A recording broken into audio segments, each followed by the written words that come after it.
The doorbell chimed just as I was sliding the lasagna into the oven. Perfect timing. Dylan had finally settled into his afternoon nap, and I'd planned to tackle the mountain of laundry waiting upstairs. I wiped my hands on my apron and headed for the door, expecting the usual package delivery. Instead, I found myself face to face with a woman who looked vaguely familiar. Tall, impeccably dressed in a cream blazer, her dark hair falling in perfect waves. The kind of woman who belongs on a magazine cover, not on my front porch on a Tuesday afternoon. Michelle Thompson? Her voice was steady, confident. I'm Sophie Grant. We need to talk about Ryan. My stomach dropped. I knew that name. I'd seen it pop up on Ryan's phone a few times, always dismissed with a quick, just a client when I'd asked. The way she said my husband's name, though. There was an intimacy there that made my fingers curl against the doorframe. I'm sorry, but Ryan's at work, I said, moving to close the door. You can reach him at the office. I know exactly where Ryan is. She pulled out her phone, tapped the screen a few times. He's at the Riverside Hotel, room 412, same as every Tuesday afternoon for the past 8 months. The world tilted sideways. I gripped the doorframe harder, my knuckles turning white. I think you should leave. Look. She held up her phone. The screen showed Ryan, my Ryan, kissing this woman in what looked like a restaurant. Another swipe. Them on a beach, his arm around her waist. Another, in bed, his face peaceful in sleep, the same expression I'd watched countless mornings. Stop. The word came out like a plea. I'm not here to hurt you, Sophie said, lowering her phone. I thought I was the only one until last week. Then I found out about you, about Dylan, about the mortgage payments he's been making on my condo while telling me he was separated. The smell of burning cheese suddenly filled the air. The lasagna. I turned mechanically toward the kitchen, Sophie following me inside uninvited. I pulled out the slightly blackened dish, set it on the counter. The mundane action felt surreal, like I was moving through water. Why are you here? I asked, still staring at the ruined dinner. Why tell me? Because we both deserve better than his lies. She placed a manila envelope on my counter. Here's everything. Photos, messages, bank statements, hotel receipts. Use it however you want. A cry from upstairs made us both freeze. Dylan, awake from his nap? The sound snapped me back to reality, reminded me who I was, who I needed to be. Get out, I said, my voice finding its strength. Now, Sophie nodded, almost sympathetic. One more thing. He's planning to leave you next month. Already has the papers drawn up. I thought you should know. She walked out, heels clicking against my hardwood floors. The front door closed with a soft click that echoed through my suddenly hollow home. Upstairs, Dylan called again. Mama. I looked at the envelope on my counter, then at my wedding photo hanging on the wall. Ryan's smile, the one I'd fallen in love with, now seemed more like a smirk.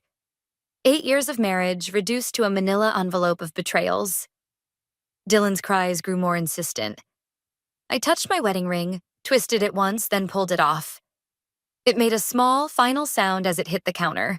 Coming, baby. I called upstairs, my mind already racing with what needed to be done. Ryan would be home in 3 hours, expecting his perfect family, his perfect life. He had no idea what was waiting for him. I spent 3 hours memorizing every detail in that manila envelope, arranging the evidence of my shattered life on our bedroom floor while Dylan played with his blocks nearby.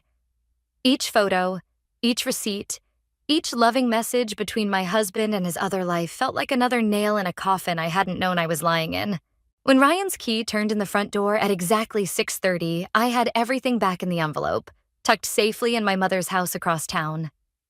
Dylan squealed, "Dada," from his playpen, and I watched Ryan scoop him up, plant kisses on his chubby cheeks, perform his role of devoted father perfectly.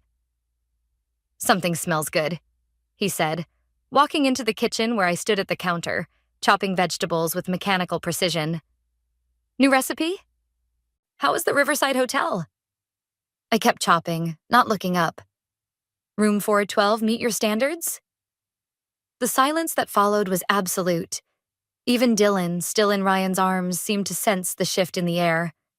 When I finally looked up, Ryan's face had that careful blank expression I'd seen him use with difficult clients. "Michelle, what are you talking about?" "Don't." The knife came down harder than necessary, splitting a carrot in two. Sophie Grant was here today. Interesting woman. Great taste in blazers, even better taste in evidence. Ryan set Dylan down, who immediately toddled off to his toys. "Whatever she told you." 8 months. My voice cracked slightly. "Every Tuesday afternoon. Did you think I wouldn't notice? Or did you just not care enough to hide it better?" "It's not what you think." He stepped closer, reaching for my hand. I pointed the knife at him and he froze. "Baby, please, let me explain." "Explain what? The condo you're paying for? The divorce papers you've already drawn up?" Each word felt like glass in my throat. "Or maybe explain how you've been playing house with her son while ours naps every afternoon?" His face changed then, something darker replacing the careful mask. "You went through my things?" I laughed, the sound harsh and foreign. "No, Ryan. Sophie did that for me. Turns out she didn't appreciate finding out about your wife and son any more than I appreciated learning about your girlfriend and her kid. This is exactly why I—" He caught himself, but not before I saw it. That flash of blame in his eyes. "Why you what? Why you decided to throw away 8 years of marriage? Why you've been lying to my face every single day?" I set the knife down before the temptation to use it became too strong. "Go ahead. Finish that sentence." Instead, he pulled out his phone, turning away slightly. I caught a glimpse of Sophie's name on the screen before he walked into the living room, speaking in low, urgent tones. I followed, fury building with each step. "Are you seriously calling her right now?" He held up a finger, the universal wait gesture he used to silence difficult clients. That's when something in me snapped. I grabbed his phone and hurled it against the wall. It shattered, pieces of screen scattering across our perfect hardwood floors. Dylan started crying from his playpen, but for once I didn't immediately run to comfort him. "Jesus Christ, Michelle." Ryan stared at his broken phone, then at me like I was a stranger. "Have you lost your mind?" "No," I said, eerily calm now. "But I found something better. Clarity." I walked to Dylan's playpen, lifted him out, and headed for the stairs. "We're staying at my mother's tonight. Don't bother calling." "Oh wait, you can't." "Michelle, stop. We need to talk about this like adults." I turned on the stairs, Dylan's tear-stained face pressed against my neck. "Adults? Like how you've been adulting with Sophie every Tuesday? Or how adult it was to plan your escape while playing happy family?" "I never meant—" "Save it for your girlfriend." I continued up the stairs. "Or better yet, save it for your lawyer, because that's who you'll be talking to from now on." His voice followed me up. "You're being hysterical. This isn't you." "You're right," I called back, throwing some of Dylan's things into a bag. "The old me would have believed whatever lie you're about to tell. But that Michelle? She died today in room 412. Lily's office always smelled like leather and coffee, a combination that usually calmed me. Not today. I sat across from her desk, Dylan asleep in his stroller beside me while she scrolled through Ryan's financial records on her computer screen. "This is worse than we thought," she said, turning the monitor toward me. "He's been moving money around for months. Small amounts at first, then larger transfers starting about 6 months ago." I leaned forward, the numbers swimming before my eyes. "How much?" "Nearly $200,000. Lily's voice hardened. "All going to an account under Sophie Grant's name." The room tilted slightly. "That was our safety net. Our future. Dylan's college fund. He told me the market was down, that our investments needed time to recover." "The market's fine. Your husband's morality, however." Lily started typing rapidly. "There's more.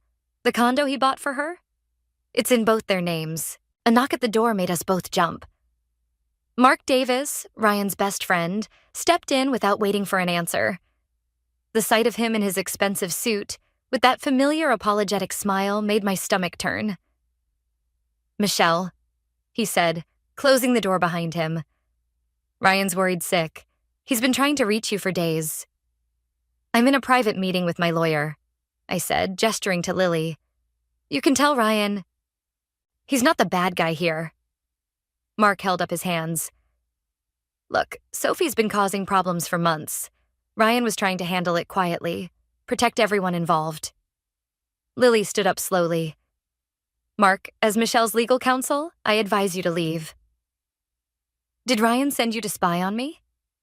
The question came out sharp enough to make Dylan stir in his sleep. "Or did you volunteer?" Mark's expression shifted, something calculating replacing the concern. "You should know there are things about Sophie that would change how you see this situation." "Like what? That she has a son? That Ryan's been playing daddy to him while stealing from his own child's future?" I pulled out my phone, showed him the photo of Ryan with Sophie and her son at what looked like a school event. "Or maybe you mean how he's been building a whole second life while destroying this one. That money was to keep her quiet," Mark blurted. "She was threatening to go public, ruin his career. Ryan was protecting you." Lily's laugh was cold. "By buying her a condo and setting up joint accounts? That's an interesting definition of protection." "You don't understand." "No, you don't understand." I stood up, my voice steady despite the rage burning through me. "Ryan wasn't protecting anyone but himself. And you've been helping him, haven't you? Covering for him at those business dinners, lying to my face every time I called looking for him?" Mark's silence was answer enough. "Get out," Lily said, moving between us. "Before I call security." After he left, I collapsed back into the chair, my hands shaking. Ryan's already spinning his version of events. Let him. Lily returned to her computer. "Because while he's doing that, we're going to follow the money. Every transfer, every purchase, every lie he tried to hide." She paused, looking at me carefully. "But Michelle, once we start this, there's no going back. Ryan won't just lose his reputation. He could face serious legal consequences." I looked at Dylan, peaceful in his sleep, unaware that his world was crumbling. Then I thought of Tom, Sophie's son, another innocent caught in Ryan's web of lies. The fury that had been building since Sophie's visit crystallized into something colder, more focused. "Ryan's been playing both sides, thinking he's too smart to get caught," I said, turning back to Lily. "He used our money to build his perfect escape, convinced everyone to help keep his secrets. Now it's my turn. What are you thinking?" I pulled out the manila envelope Sophie had given me, along with a USB drive I'd found hidden in Ryan's office. "I'm thinking it's time to show him what it feels like when everything you've built comes crashing down." Lily smiled, a predatory gleam in her eye. "Then let's get to work." My mother found me in her guest bathroom at 3 a.m, scrubbing the already spotless tiles with violent determination. She didn't say anything, just sat on the edge of the tub and waited. The only sounds were Dylan's soft breathing through the baby monitor and the harsh scratch of the brush against ceramic. "I keep thinking about all the times I cleaned our house while he was with her," I finally said, my knuckles white around the brush handle. "Every surface I made perfect for him to come home to." "Michelle." Mom's voice was gentle, but I heard the steel underneath. "Put down the brush." I did, but my hands kept moving, searching for something to fix, to control. "Did you know Ryan called the school today? Tried to convince them to let him substitute teach your old literature class?" "What?" The steel in her voice became razor sharp. "He's trying to preserve his image, the caring husband, the devoted father, the pillar of the community." I laughed, the sound echoing harshly off the bathroom walls. "He even volunteered to coach Little League. That manipulative little—" A knock at the front door cut her off. We both froze, listening. It was followed by another knock, more insistent. "Stay here," Mom said, but I was already moving. Through the peephole, I saw Sophie, looking nothing like the polished woman who'd appeared on my doorstep days ago. Her mascara was smeared, her perfect hair disheveled. I opened the door. "It's 3 a.m. Ryan's engaged." The words tumbled out of her. "To neither of us. Her name's Amanda." They've been together for months. The world didn't tilt this time. It shattered. What? Sophie thrust her phone at me. On the screen was a private Instagram account showing Ryan at what looked like an intimate dinner. His arm was around a redhead I'd never seen before. The caption read, "Finally said yes to forever. Jiri's engaged. My forever." The post is from 2 hours ago, Sophie said. I only found it because her best friend follows my yoga studio's account. My mother appeared beside me, taking in Sophie's desperate state. Come inside before the neighbors start talking. In the kitchen, Sophie's hands shook as she pulled up more photos. Ryan and Amanda at Christmas. Ryan and Amanda on vacation. Ryan and Amanda looking at houses. He told me you were the obstacle, Sophie said, her voice breaking. That once the divorce was final, we could be together properly. But he told her I was just a client who got obsessed with him. And you... She looked at me. You don't even exist in her world. How long? The question felt like ground glass in my throat. The timestamps on these photos. Sophie scrolled through her phone. At least a year, before he even met me. My mother's hand found mine under the table, squeezing hard. You said she's looking at houses with him? Sophie nodded. In the same development where he bought my condo, using the same real estate company, suddenly everything clicked into place. The missing money, the elaborate lies, the careful compartmentalization of his various lives. It wasn't just about affairs or escape plans. He's been running a scam, I said, the realization hitting me like a physical blow. The development, the real estate company. He's been using his relationships to sell properties, hasn't he? Sophie's eyes widened. The investment opportunity he kept talking about. He said if I just put in a little more money. How much?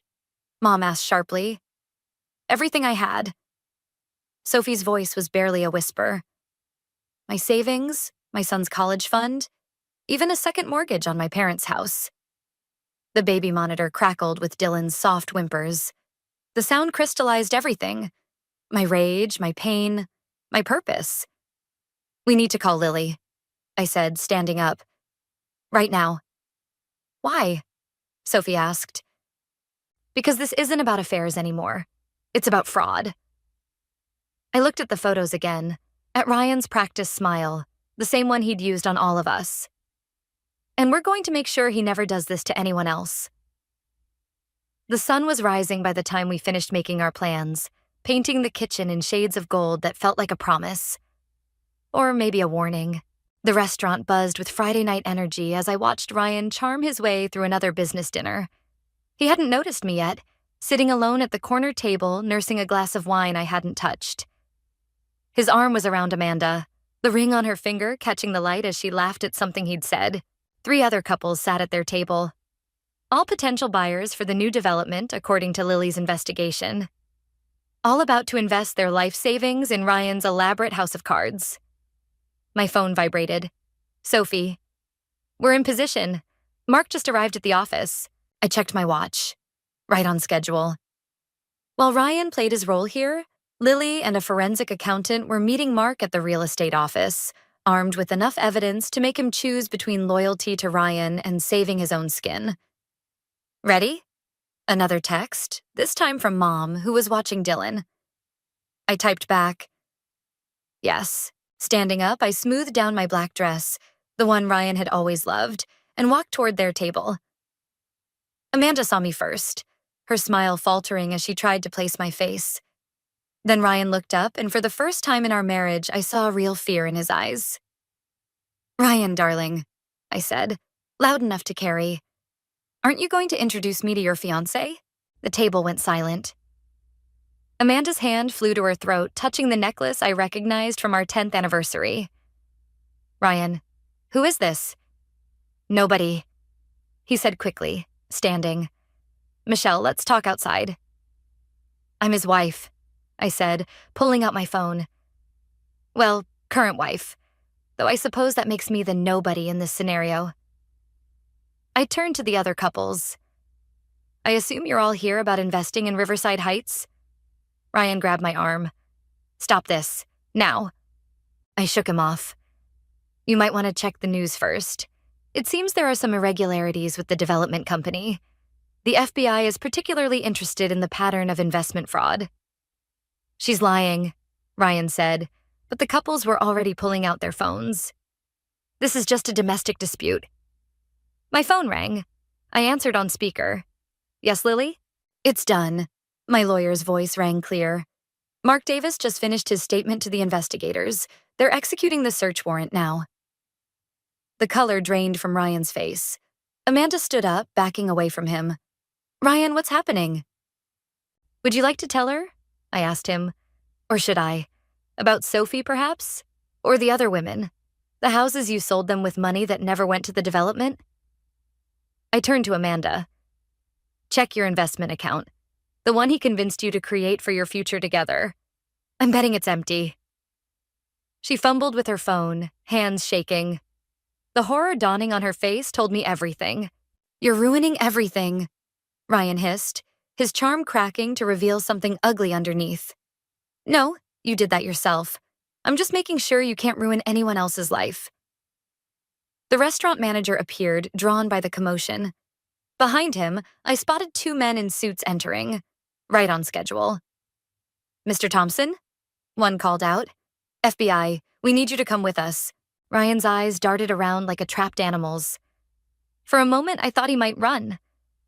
Instead, he straightened his tie, that familiar mask sliding back into place. This is all a misunderstanding, he said smoothly. I can explain everything. As they led him away, Amanda threw her ring at him, the diamond bouncing off his perfectly pressed shirt. The other couples huddled together, shock and anger mixing on their faces as they realized how close they'd come to losing everything. I sat back down at my corner table, finally taking a sip of my wine. My phone lit up with a message from Sophie. Is it done? Yes, I typed back. He'll never hurt anyone again. The wine tasted bitter, victory mixing with something else. Not regret exactly, but a hollow feeling where satisfaction should have been. I thought it would feel different watching him fall. Instead, I just felt tired. My phone buzzed again. Mom had sent a photo of Dylan sleeping, clutching his favorite stuffed elephant. That's when the tears finally came. Not for Ryan, or the life we'd lost, but for the future we'd saved. The courthouse hallway felt endless as I walked toward the hearing room, my heels echoing against marble floors. Behind me, I heard the whispers, felt the stares. Ryan's arrest had made headlines, and now everyone knew the story, or thought they did. I pushed open the heavy doors, and there he sat, wearing an orange jumpsuit instead of his usual designer suit. The sight should have been satisfying. Instead, it made my stomach turn. Mrs. Thompson, his lawyer called out, intercepting me before I could sit down. A moment. In the corner, Ryan watched us with that familiar, calculating expression. I'd seen that look before, when negotiating house prices, when convincing clients to invest, when promising Sophie and Amanda their perfect futures. We have a proposition, the lawyer said quietly, one that could benefit everyone. Everyone meaning Ryan? Meaning Dylan. He paused, letting that sink in. My client is willing to sign over all his assets, make a full confession, if you agree to supervised visitation. The room tilted slightly. He's using our son as a bargaining chip? He's trying to make things right. A commotion at the door drew our attention. Sophie burst in, her face pale. Michelle, wait. There's something you need to know. The lawyer tried to intervene, but Sophie pushed past him. He's done it before. In Seattle, 5 years ago. Different names, different development, same scheme. Her voice cracked. A woman killed herself when she lost everything. Her daughter was Tom's age. The floor seemed to drop out from under me. I looked at Ryan, searching for any sign of remorse, any crack in his perfect mask. He just smiled. That same charming smile that had convinced me, convinced all of us, that he was something he never was. Your Honor, his lawyer started, but I cut him off. No deals. My voice sounded strange, distant. No visitation, no mercy. Ryan finally spoke, his voice carrying across the room. You're going to tell our son his father's in prison? That's your idea of protecting him? Better than letting him grow up thinking lies are love. I turned to the judge. I'd like to make a statement. But before I could speak, Mark Davis burst into the courtroom, clutching papers. Stop. Everything he told you about Seattle was a lie. There's more, so much more. The next hour passed in a blur of revelations. 3 cities, dozens of victims, millions stolen. With each new detail, I felt myself shrinking, drowning in the magnitude of what Ryan had done, what I had failed to see. Later, in the bathroom, I splashed cold water on my face, trying to wash away the horror of it all. The door opened and Amanda stepped in, her engagement ring gone. I thought I knew him, she said quietly. We all did. That was his gift. My reflection looked haunted, hollow, making us see what we wanted to see. The investigators found something else, Amanda said. In his private email, plans for after the arrest, for Dylan. My heart stopped. What plans? He has money hidden overseas, and people willing to... She couldn't finish. The world narrowed to a pinpoint. Ryan wasn't just trying to negotiate visitation. He was setting up an escape plan, with our son as leverage. I fumbled for my phone, called my mother. No answer. Called home. Nothing. Dylan's at daycare, Amanda said quickly, seeing my panic. I checked before coming here. He's safe. But for how long? The question echoed in my head as I ran from the courthouse, my carefully planned revenge crumbling around me. I'd thought exposing Ryan would end this. Instead, I'd just given him nothing left to lose. My phone buzzed. A text from an unknown number. You should have taken the deal. In that moment, standing in the courthouse parking lot with my world collapsing again, I realized the true cost of revenge.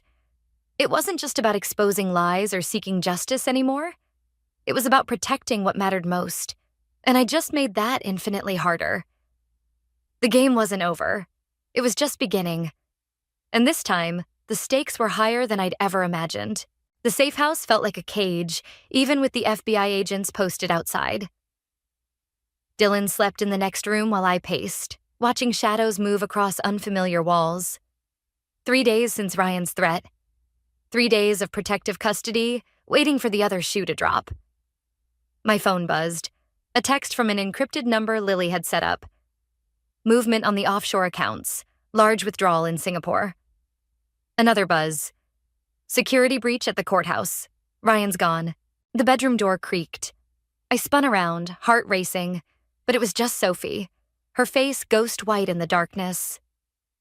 They found Mark, she whispered, in his car. He's alive, but... A crash from Dylan's room cut her off. Before I could move, the window exploded inward and 2 figures in black burst through. I lunged for Dylan's room, but strong arms caught me from behind. Hello, Michelle? Ryan's voice, smooth as ever. Miss me? The overhead lights flickered on.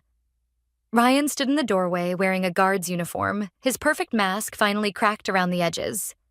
2 men held Sophie against the wall. Through the broken window, I saw the FBI agent slumped on the ground. Dylan stays asleep, Ryan said quietly. Or this gets messy. How did you... Money talks, especially to underpaid federal agents. He stepped closer, that familiar smile twisting into something cruel. You should have taken the deal. You're not taking him. My voice stayed steady, even as fear clawed at my throat. Actually, I am. But first... He pulled out a stack of papers. You're going to sign these. Full custody, no visitation, no contact.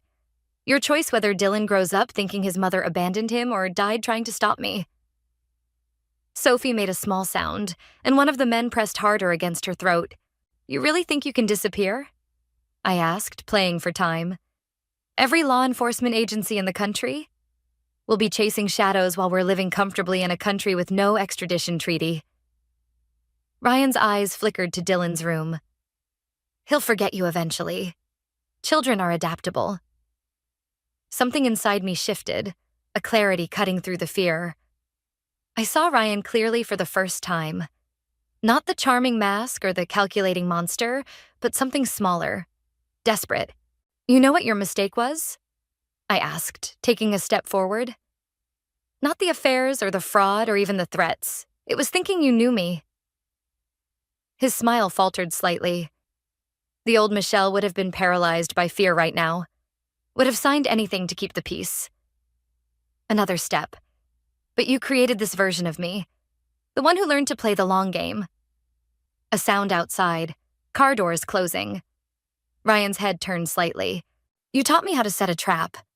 I continued. How to make someone so focused on one threat they miss the real danger. Shouts erupted outside. Ryan's men moved toward the window, dragging Sophie with them. The offshore accounts? I smiled. A trail we wanted you to follow. The courthouse breach? Staged. Even the FBI agents outside were actors. The real team's been waiting for my signal since you walked in. The door burst open. Real agents poured in, weapons raised. Ryan lunged for Dylan's room, but I was already there, blocking his path. You're right about one thing, I said as they took him down. Children are adaptable. Dylan will forget you. And that's the best gift I could give him. Later, as dawn broke over the safe house, I sat with Sophie while the FBI processed the scene. How did you know he'd come himself? She asked. Because he couldn't stand that someone else had outplayed him. His ego wouldn't let him trust anyone else to fix it. Dylan stirred in his sleep, clutching his stuffed elephant. I touched the small transmitter hidden inside it, the one that had been broadcasting everything to the FBI since Ryan's first threat. The thing about revenge, I said quietly, is knowing when to let it go. Sometimes the best victory is just making sure they can never hurt anyone again. Sophie nodded, understanding in her eyes. What now? I watched the sun rise, feeling lighter than I had in months. Now we rebuild, but this time on our terms, not his. The envelope arrived on a crisp autumn morning, just as Dylan was mastering his first complete sentence. I recognized Sophie's handwriting immediately, though I hadn't heard from her since the trial. Mama, look. Dylan pointed at a falling leaf while I opened the letter, his other hand gripping the playground railing. The park had become our sanctuary, a place where the whispers and stares couldn't reach us. Sophie's words blurred on the page. I'm moving to Seattle with Tom. Starting over where Ryan first began his schemes feels right somehow, like closing a circle. The victims' families there. They deserve to know the truth, to heal. A child's laughter drew my attention. Tom was pushing Dylan on the swing, both boys oblivious to the weight of their shared history. Sophie had brought him for one last play date before their move. They'll forget, Sophie said, appearing beside me. That's what everyone keeps telling me. That Tom will forget Ryan, the promises, the pain. But we won't, I replied, watching our sons play. No. She handed me a newspaper clipping. Ryan's sentencing. 20 years, no possibility of early release. I heard he tried to charm the judge at the end. Some speech about redemption. Old habits. I folded the clipping without reading it. Did it work? The judge called him a predator in a prince's clothing. Sophie smiled slightly. Your testimony sealed it. The way you described his methods, his manipulation, it helped the other victims come forward. Dylan ran over, leaves stuck in his curls. Mama, swing. As I pushed him higher, I thought about Ryan's last words to me in court. You'll never truly be free of me. He'd meant it as a threat, but watching Dylan laugh, fearless and pure, I realized Ryan had given me something he never intended. Strength I never knew I had. The support group is helping, Sophie said when I returned. The other families, they understand. No judgment. Just healing. Is that why you're really going to Seattle? She nodded. They need someone who understands both sides, victim and accomplice. Her voice caught. I have to make it right. Tom called out to her, proud of something he'd found. The way she looked at him, fierce love mixed with lingering guilt, mirrored what I felt every time Dylan asked about his father. We protected them in the end, I said. That's what matters. You protected everyone. I just wish. She trailed off, watching Tom. I wish I'd been stronger sooner. I thought about the day Sophie first appeared on my doorstep, how that moment had shattered my world and ultimately rebuilt it stronger. We were strong exactly when we needed to be. Later, after they'd left for their new life across the country, I found a second letter in the envelope. This one was addressed to Dylan, marked, "For when he's older." I didn't read it. Instead, I placed it in the box where I kept the important things: Dylan's first drawing, the key to our new house, the business card for my recently launched consulting firm. Not to preserve the pain, but to remember the strength that grew from it. Dylan tugged at my sleeve, ready for his afternoon nap. As I carried him home, he pointed at a bird soaring overhead. "Free," he said, one of his new favorite words. I held him closer, thinking about Ryan's threat of never being free. He'd been wrong about that, just like he'd been wrong about so many things. Freedom wasn't about forgetting the past or even forgiving it. It was about choosing your own path forward, even when that path was harder than the comfortable lies we tell ourselves. "Yes, baby," I whispered to Dylan as he drifted off to sleep. "We're free." And for the first time since this all began, I truly believed it.